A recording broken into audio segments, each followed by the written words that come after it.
আল্লাহ তাআলা যে আমাদের মাথার ব্রেন দিয়েছেন, এই ব্রেনটা কতটুক ওজন আপনারা কি জানেন? এই ব্রেনের ওজন হচ্ছে ১.৫ কেজি, ১,৫০০ গ্রাম।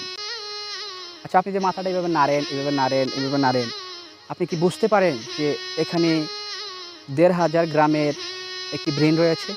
সেটা কিন্তু বোঝা যায় না। কেন বোঝা যায় না? আল্লাহ তাআলা এই মাথার মধ্যে একটি সুন্দর একটি মেকানিজম করেছেন। অর্থাৎ একটি পানি দিয়েছেন, যেই পানিটা এই মাথার মধ্যে ব্রেনটাকে হালকা করে রাখে। যেমন আপনি যখন কোনো পুকুরে অথবা কোনো নদীতে সাঁতার কাটেন, তখন দেখবেন আপনার এই দেহটা ভাসমান থাকে, হালকা হয়ে যায়। ঠিক তদ্রূপ আল্লাহ তাআলা একটা পানি দিয়েছে মাথার মধ্যে। এই পানিটার মধ্যে ব্রেনটা সাঁতার কাটতেছে। ১.৫ কেজি ওজনের ব্রেনটা আপনার ৫০ গ্রাম ওজন হয়ে যাচ্ছে। এখন ৫০ গ্রাম দিয়ে কিন্তু আপনি এভাবে নাড়তে পারতেছেন। আল্লাহ তাআলা কত মহান, আল্লাহ তাআলার কত মহিমা।